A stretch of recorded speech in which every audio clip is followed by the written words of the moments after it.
Hi everyone, it's Victor speaking, and today we are going to be talking about the third week of January. And this week we'll start with Sun entering the sign of Aquarius on the 19th of January. And one of the reasons why it's quite interesting because this is going to be our fourth planet in the sign of Aquarius. So the sign itself is going to be a lot more emphasized. So therefore, let's have a look at the tone of Aquarius a little bit. So Aquarius is all about looking into the future. This is a collective power, which indicates that there is a need for a lot more teamwork. This is the sign of freedom and rebel, group activities, all about serving the humanitarian causes.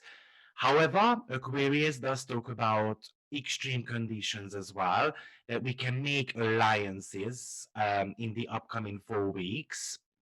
And we should be focusing more on being open towards progressive ideas. Now, Aquarius is the sign of innovation and science. So one of the first predictions I would make is that they are going to be coming up with some new technological advancements. But the major meaning of Aquarius is awakening. I think the message is quite simple. You can't do anything on your own. You can't live without people. All the businesses, all commerce, all corporations, all success is defined by working together with people. I would say, and it might sound harsh, but people who hate others, people who cause problems, people who are selfish, they're going to be classified as losers. People who love others, people who help solve problems for others and easy to work with, those are going to be the winners. And of course, you can't change people to change, or you can't force people to change. A problematic person is going to be ignored by the collective power until they get this message. The good news is that somehow you can find the best quality in everyone if you want to, and Aquarius will help you to reveal those to you. Uh, or another good news is that success will be clearly defined, especially if we manage to get together and wanting to change the world. So I think the reason why this constellation is very, very interesting for us, because this hasn't happened since 1960, 61. We had 5 planets in the sign of Aquarius at that time as well, and two of them were also Saturn and Jupiter. So we are basically kind of, let's say we are closing a 60-year cycle, and then we start in a new one. And if you look back, if you go back on a memory lane and having a look at what happened in those 2 years, well, that was the first time when the first man was in space. Birth control was introduced. Betting shops were legalized. The Soviet Union tested the largest nuclear weapon, which was called Tsar Bomba. And the Soviet Union um, um, as I said, conducted the largest ever nuclear bomb test despite worldwide objections, which was in 1961 October. And East German authorities closed the border between East and West Berlin, and constructions of the Berlin Wall began. So there were so many things going on, and these are just a couple of highlights. If I want to mention a couple of others, then the World Wildlife Fund was officially founded and opened its first office during 1961 September. And if you are unaware of what this foundation is about, then basically it was created to organize and collaborate on conservation of the globe. Also, the Prime Minister of Cuba, Fidel Castro, proclaimed Cuba a socialist nation and abolished elections. Then also we had the American civil rights movements. We also had the biggest fire in Singapore's history. And also they installed the first weather satellite as well, which was launched by US. So, and then we have got Saturn and Jupiter conjunction happening, emphasized also by the Sun as well. So let's have a look at what it could indicate firstly on a social scale. So it could indicate, especially with that Mars-Uranus conjunction, which is going to be happening on the 20th of January. And Mars and Uranus are going to be forming that conjunction with Moon, squaring Sun, Jupiter, and Saturn, as well as there is going to be a minor aspect called semi-square to Neptune. Now, square usually talks about obstacles and conflicts, and semi-square is a friction.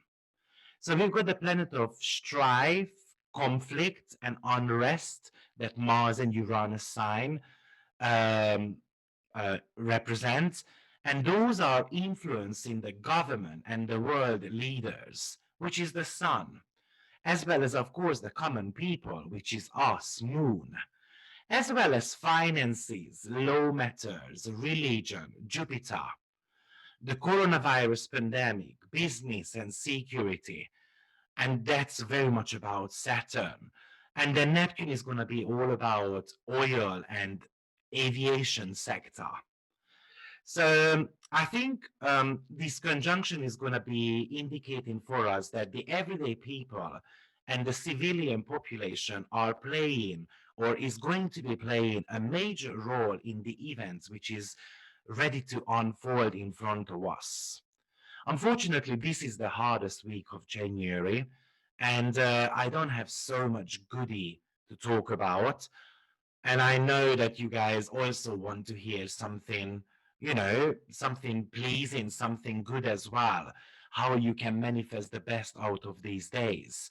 But there is a potential war in the air, missile attacks, radical disruptions, social unrest, violent protests, people's uprising, and and when we talk about the nature, I also feel like it could be talking about floods and extreme weather conditions.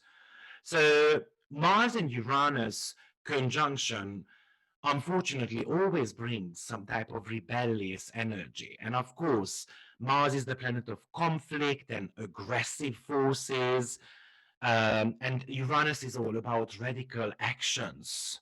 So even I have to mention things like suicide bombs, extreme violence, freedom fighting, some type of explosive situation which could actually disturb our society. And Uranus and Mars together are extremely reckless together. I'm also expecting something to do with hate, racial tensions, protests, demonstrations, some type of, unfortunately, even it could indicate something to do with accidents. We might be hearing more about accidents, especially in the sky. Uranus rules aeroplanes. Because Mars is a hot and dry planet, it could also indicate a huge fire, a volcano eruptions. It is very hard to predict with Uranus because Uranus is the planet of wild cards. It's very unpredictable energy. But I'm also expecting maybe some type of blockages in regards to rolling out the COVID-19 vaccine as well. I went into this constellation a little bit deeper because I wanted to go back in history to check what happened when Uranus and Mars had conjunctions last. And they tend to meet every 2 years. So the very last time when they met was in 2018-19, but that was already in the sign of Aries. So the very last time when Mars and Uranus met in Taurus was in 1936 and 1938, 40, 42. And we exactly know what happened then. Listen, I'm not suggesting there is going to be a war. I don't think there will be one, to be frank. But these heightened conflicting energies are going to be moving the earth a little bit, the ground underneath our feet, and we're going to feel it. Unfortunately, this week there is no good aspects in the sky whatsoever. So, Mars is all about fight, anger, frustration, pioneering energies. Uranus is rebellious, revolution against restrictions and responsibilities. So these two have got a dramatic flair, like a slow burn drama type of things. So whatever is going to be happening, it's going to be quite odd. You should be expecting odd things to happen. And I usually describe Mars and Uranus energy as a premature energy. It's like a teenage quality because Mars is hot-headed, Uranus is like acting like a electricity. So we don't tend to be thinking. We just do whatever our instincts are telling us. So on a personal level, just be cautious about these energies because you might surprise others with your acting out. Um, you might hurt people without even noticing it. You can be a little bit childish as well, so you might even get angry with someone or frustrated with someone because they said something to you. I also want to be putting out there that Uranus is the planet of changes, but the changes can only start within us. And once the change happened within us, then we can radiate that to others. Mars is a heated planet, so heat is something which is all about spreading. Just think about Sagittarius, right? Sagittarius is also a hot, fiery element, and that is all about spreading. So eventually we're going to have to reach the higher level of that Mars-Uranus energy. And probably this is just going to be a set off of the upcoming Saturn-Uranus square, which is going to be impacting us the entire year and even leading into 2022. I just want to share a personal story. I had a conversation with a friend of mine yesterday, and we realized that we have completely different views on how a world should be operating. And she said to me, "Oh, I don't care about these things," and and I don't think it's right because, as I mentioned at the beginning, Aquarius is the collective energy. So the reason why we have got all these planets going on in this sign, because it wants to awaken us that we need to stick together. We can reach anything. Nothing can stop us if we are together. And I'm not suggesting sorry, I'm not suggesting we should go out there and protest. I'm not suggesting we should initiate anything which is harmful. Actually, I don't think it's right. But somehow we need to come together as a community. So on a personal level, this aspect can bring you something which you want to be breaking away from, some type of limitations, breaking through. And and it's possible because at the moment you have got the strength of a titan. You might feel that you need more excitement. You might feel that you want to be spicing up your life a little bit. You might want to do something spontaneously. But the question is, are you going to regret that later on? Because this is a restless energy. This is something which is pushing you to get out of your comfort zone. So this is not a period of time when you should be taking risks.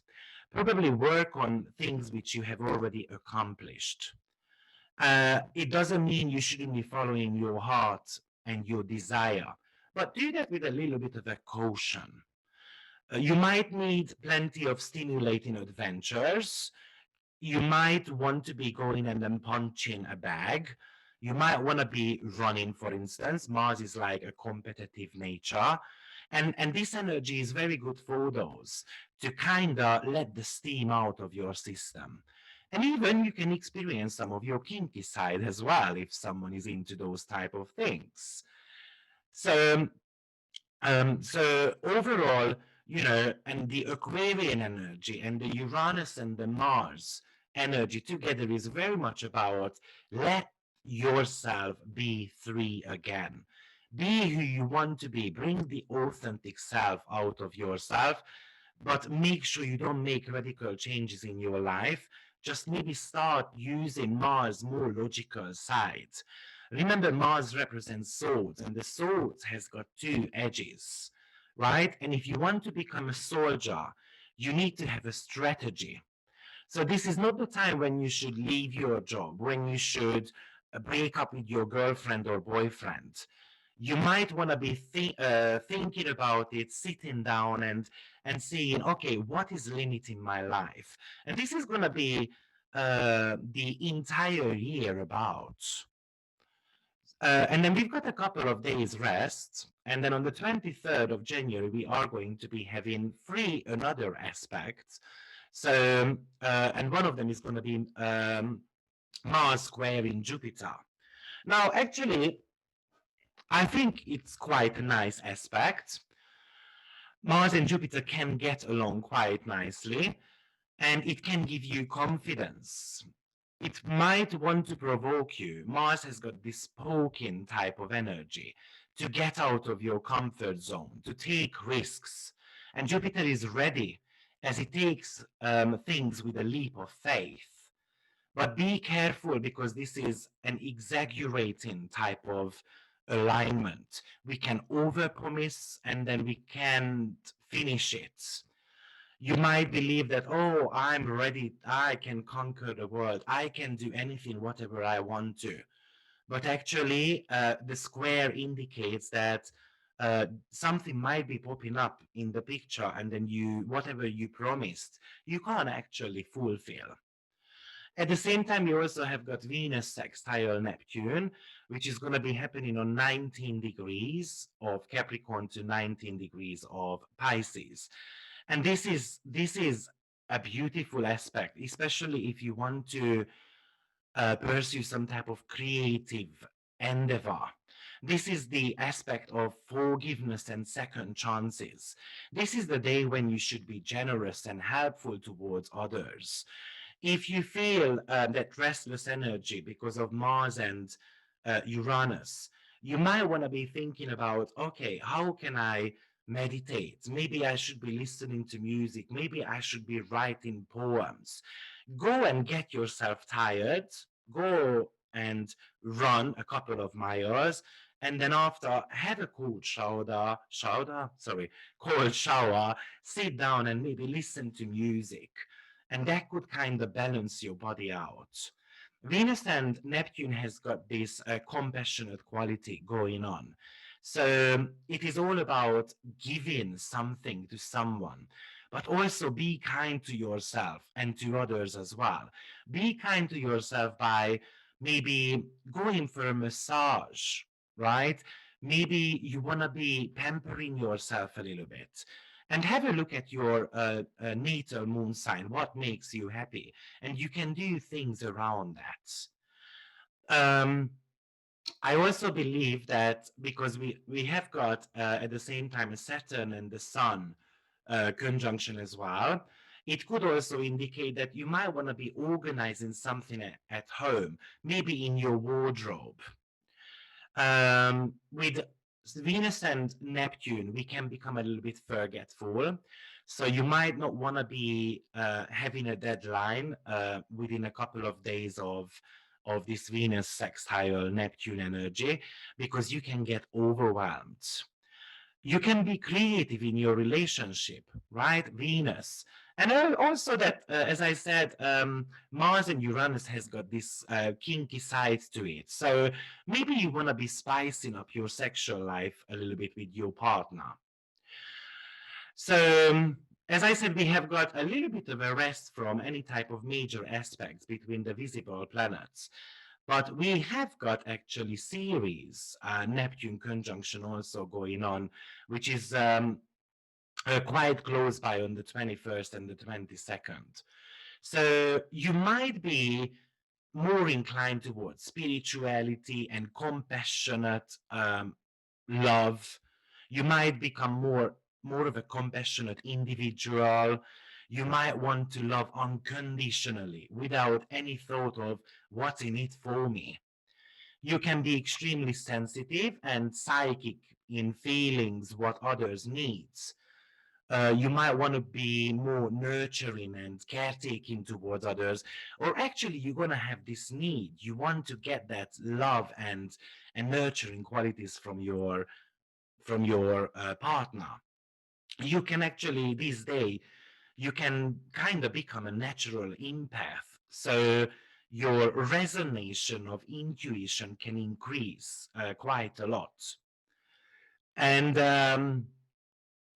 also, if someone has got anything to do with health problems, for instance, then this is a great day to get out there and speak to a counselor, a nurse, a healer, psychics, psychologists, astrologists, because actually you can spiritually get more open towards the possibilities out there in the world.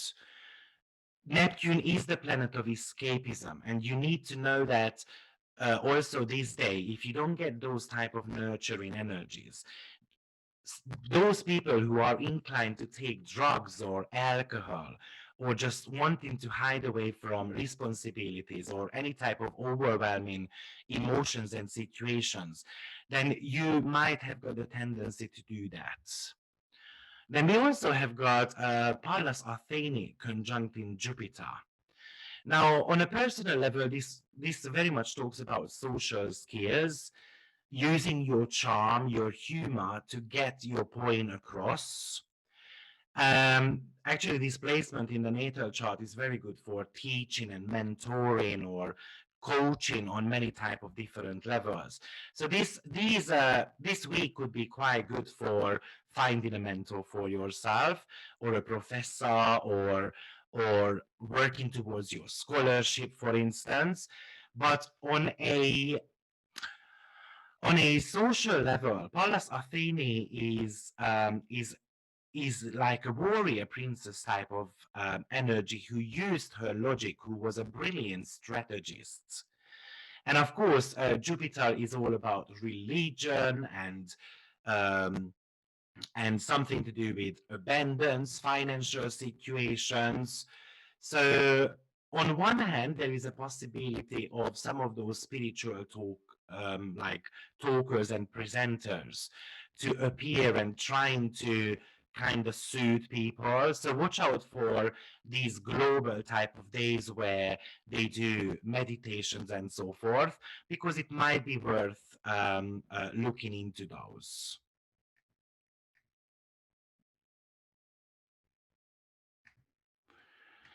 And this Pallas Athene, Jupiter, Pluto, Saturn energy has been around since 2020, actually. But this time around, it's going to be significant with Jupiter. Now, Pallas Athene is one of the four major asteroids, and it represents the feminine power. It represents wisdom and independence, and in mythology, Pallas Athene was born from the head of Zeus and symbolized by the owl and the snake. Now, Pallas Athene didn't ally herself with any man, but rather was a strong and warrior-like figure who aided men of goodwill and whose advice was prized for its intelligence. So Pallas Athene represents the creative intelligence in combination with ageless wisdom. So I feel like, and this is one of the signs actually I've seen for something to do with like a suffragette type of movement, but I'm going to be talking about that a little bit later on. But I feel like somehow the feminine power is going to be rising. And somehow we need to realize that the female energies are going to be somehow our saviors. Well, maybe some of the gents don't necessarily like this, but now we need the nurturing quality. We need not just the nurturing, but more like the understanding quality in this society, in the humanity. And females are, they have got more like a light field inside about these things. This is more about listening to our intuition as well. So, Pallas Athene wants us to move into our hearts a little bit. And of course, men sometimes have got a little bit of an issue with that. I think it's all about seeing the bigger picture. Now, so Pallas Athene and Jupiter conjunction, also an interesting one. But apart from that, I have seen, for instance, that Pluto square Aries, which is also very prominent, and it really started in 2020 also, and it's going to follow us through in 2021 as well. Now, they are only about half a degree apart from each other. So it's closing, it's coming up to close that type of square, and even this aspect is going to be around in 2022 also. Now, Aries, which also was at the beginning called Xena, you know, the warrior princess, it was discovered in 2003. And the Roman name of hers is actually Discordia. And she is the goddess who, when she was not invited to a wedding, basically she began a war by throwing a golden apple marked for the fairest into a circle of goddesses and basically creating a dispute. And then it was basically a 10-year kind of turmoil going on in Greece. Now, Aries moves extremely slowly. Actually, its orbital cycle is something to do with 560 years. And actually, that's twice as long as Pluto's orbit. And remember, Pluto is going to be retrograde between 24 to 26 degree this year. So again, it's going to be coming back later on, but they are about half a degree apart at the moment from each other. So we've got a very envy Aries, which being left out of a wedding party.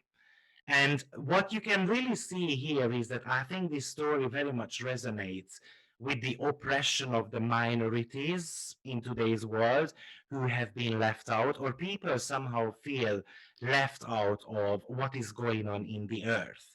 So I went back a little bit again to examine what happened in the past with Pluto and Aries. And for instance, in 1756, they had a conjunction going on, and that was the time when the last witch was executed. Then in 1909, there was a square between Pluto and Aries, and it was the very first International Women's Day. And then we had Pluto opposite Aries, which was in 1978 and 1979 as well. And actually, feminists made a history, the biggest march ever in support for equal rights amendments. And also, women opened the world's first rape crisis center as well. And not to mention that in Britain, the very first female prime minister was elected. And in the US, actually, a legislation passed making it legal for employers to discriminate against women for being pregnant or at risk or becoming pregnant. So again, this week, I think a movement is starting where the female energies are going to be rising. The independence is going to be a lot more important. Now, on a personal level, going back a little bit onto that Sun and Saturn conjunction, which I haven't really spoken about, but that's taking place on the 23rd. Now, that is all about responsibilities, containment, If you are working, pay attention to having more of a quality work rather than the quantity. Some of you might experience some type of identity crisis. Some of you might actually feel depressed because the sun is the planet of vitality.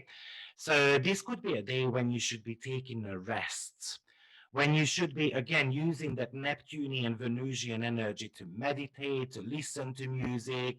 Neptune rules bedrooms. So you can do all those type of things which you are craving for, Venus, right? But also by doing that, the Sun and Saturn conjunction can kind of give you a clarification, something, some truth to any type of situation you are in. Yes, you can take extra responsibilities, that's okay, but only if it's for the long term, if it's for your long-term goals, rather than an immediate action you're gonna have to be taking. This day, you might not be able to express yourself, your thoughts, your feelings to the fullest. Also, this is an aspect when you can do structuring. So that's why I recommended go in your wardrobe, have a look at what you need, what you don't need anymore. This is a perfect day for it. Try to do simple things. Saturn says do everything but in moderation and be the simplest as possible.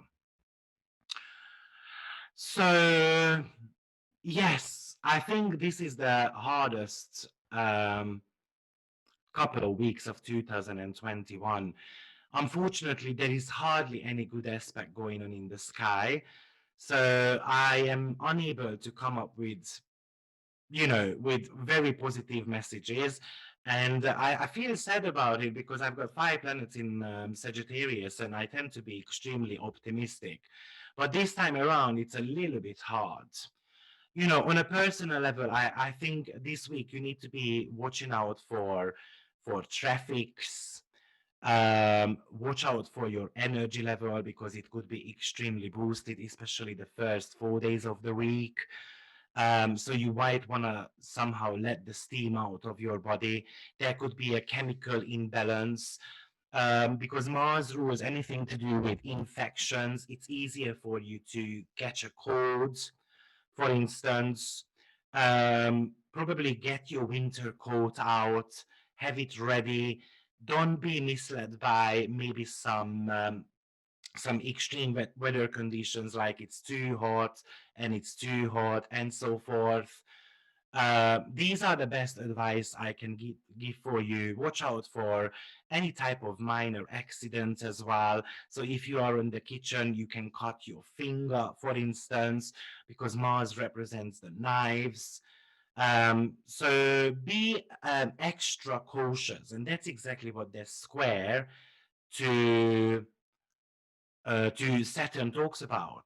Take a step back.